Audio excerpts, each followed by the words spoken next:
Hey guys, তো কী অবস্থা? অনেক দিন পরে ভিডিও বানাচ্ছি। যাই হোক, কিছু পার্সোনাল কারণ ছিল। তো বিষয় যেটা হলো, আজ 2-3 দিন দেখছি যে কেকেআর যে মোস্তাফিজুরকে কিনেছে 9 কোটি 20 লাখ টাকা দিয়ে।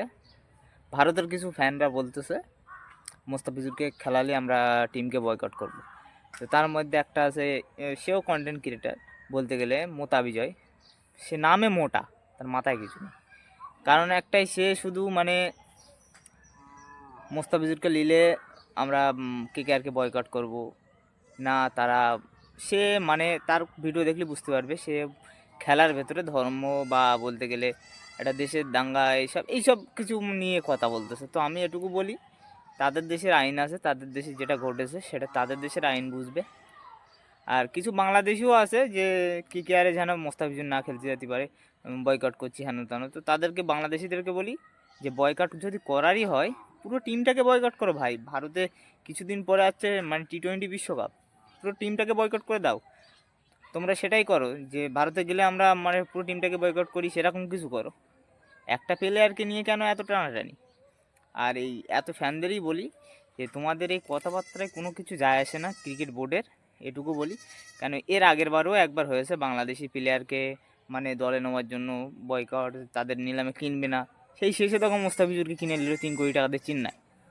তো ওরকমই বলি যে এইসব ফ্যানদের কারণে কোনো কিছু তাদের যায় আসে না, কাউকে ছেঁড়াও যায় না তাদের, এটুকু বলতে পারি। আর এই ক্রিকেট খেলাটাকে খেলার ভেতরে রাখো। আর দ্বিতীয়ত এই মোস্তাফিজুরকে নিয়ে এত টানাটানি ভারতে, মানে আমাদের ভারতে বেশি হচ্ছে, তার থেকে বেশি বাংলাদেশ হচ্ছে, কী আর বলবো। এদেরকে গালাগালি, ওদেরকে গালাগালি করছে, মানে দুটো দেশের ভেতরে সোশ্যাল মিডিয়ার মাধ্যমে। তো এটুকু বলি যে খেলাটাকে ভাই খেলার মধ্যেই রাখো। এতটুকু বা এত বাড়াবাড়ি করার কোনো দরকার নেই। যদি বয়কট করা হয়, বাংলাদেশকে বলি যে পুরো টিমটাকে বয়কট করে, যারা T20 বিশ্বকাপ না খেলতে পারে। আর ভারতের লোকদেরকে বলি তাদের কাজ তাদের করতে দাও না, খেলাটাকে খেলাদের মধ্যে রাখো। বেকার ফালতু বকে কোনো লাভ নেই। এই মোতা বিজয় এর মধ্যে বকবক করছে, আমরা ভিক্ষা দিই বলে ওই মোস্তাফিজুর 9 কোটি টাকায় বিক্রি। আরে ভাই, সে তার পরিশ্রমের টাকা দিচ্ছে তোকে। যখন একজন কোনো দেশে যদি কাজে পাঠানো হয় বেশি টাকার জন্য, বা বেশি টাকার জন্য কোনো দেশে যদি যাস, তোর পরিশ্রমের ফল যদি তোকে দেওয়া হয় বেশি করে, মানে দেশের টাকার থেকেও বেশি কিছু দেওয়া হয়, তো তুই কেন নিবি না? কারণ তোর তো পরিশ্রমের ফল। তো ওটাও সে খেলবে, তার কষ্ট করে সে খেলা করছে বলে তার ওই টাকায় কিনেছে। আর এটা বলি যে কেকেআর যে ডাইরেক্ট তাকে 9 কোটি 20 লাখ দুজনের সঙ্গে ফাইট করে অকশন টেবিলে তারপরে কিনেছে। মোতা বিজয়ের মাথায় তো কিছু ঢোকে না, নামে মোটা বিজয়।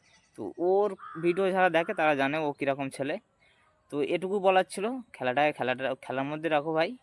তো দেখা হবে পরে ভিডিওয়, যার যা মতামত জানিও।